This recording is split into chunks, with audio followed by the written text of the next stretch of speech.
It's time for Street Talk, your voice and your views on the issues in the news. Can secularism and Islam coexist?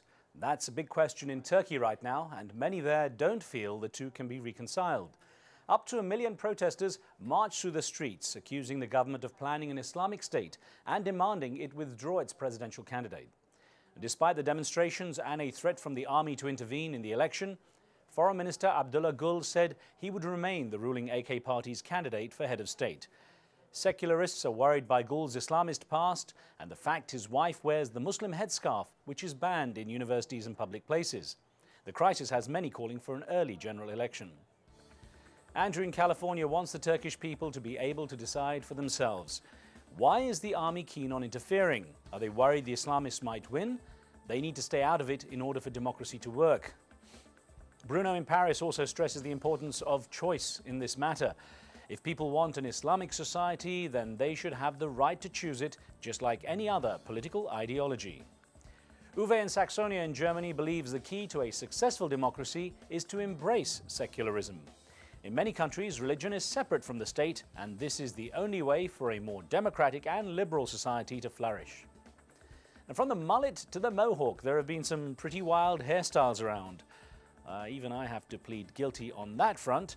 I don't think I'd be on Iranian TV with this look. Well, there's bad news for rebels with funky haircuts in Iran. The country's police have warned hairstylists not to give men Western-style haircuts or to tweeze their eyebrows. These stylists have been warned that they could lose their licenses if they don't comply. Some barbers offer cuts in the style of Hollywood movie stars and other Western celebrities. Young Iranian men have in recent years sported very wild hairstyles using gel to make long hair stand on end in a style called the khorusi or rooster. The ban comes after a week after police launched a crackdown on clothing and other fashion deemed to be against Islamic values. Well, even those of you with conventional hairstyles took issue with this news. Lilia in Oxford in the UK believes a ban is a diversion in order to avoid more serious issues facing the countries. It seems to me that Iranian politics is getting ridiculous in the extreme. With the current threat of attack by American forces, the country as a whole faces much larger concerns than the nature of someone's eyebrows. Shahid in Karachi in Pakistan believes faith is based on one's actions rather than their appearance. The ban is stupid and hilarious at the same time. I'm sure Iranians are sophisticated enough to know that Islam is not about haircuts or even a typical mode of dress. It's about morality of conduct. Well, Carl in Adelaide in Australia doesn't understand the logic behind the ban and writes, "What is a Western hairstyle? People in the West have many different hairstyles, all of which are also found in other countries." Good point, Carl. From hairy to furry and the challenge that faced hundreds of kitties taking part in an international cat pageant in Tel Aviv. Around 60 different breeds were presented in the two-day cat exhibition, competing in 3 main categories: for long hair, medium hair and short hair cats. Overall, 25 trophies were distributed to winners of awards such as Best Kitten, Best Male Cat and Best Oldest Cat in each category.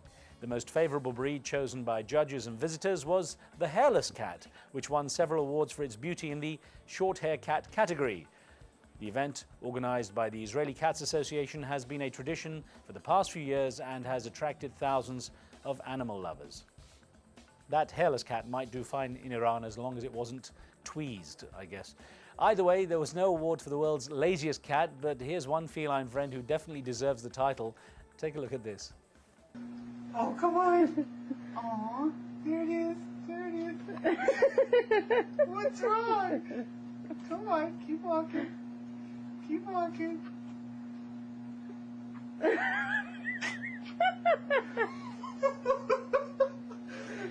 Gotta get it from the side.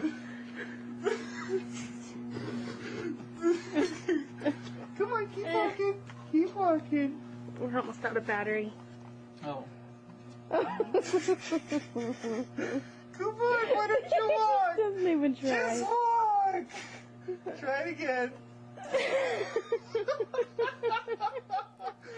The perfect way to relax. We could all use a lesson from that puss. That's it until next time. Do keep sending in your questions and comments and point us to anything interesting or amusing for Street Talk. Remember, what you see here isn't necessarily the view of Al Jazeera, and some of the content's been edited, but for time and space reasons only. And that's the talk on the street.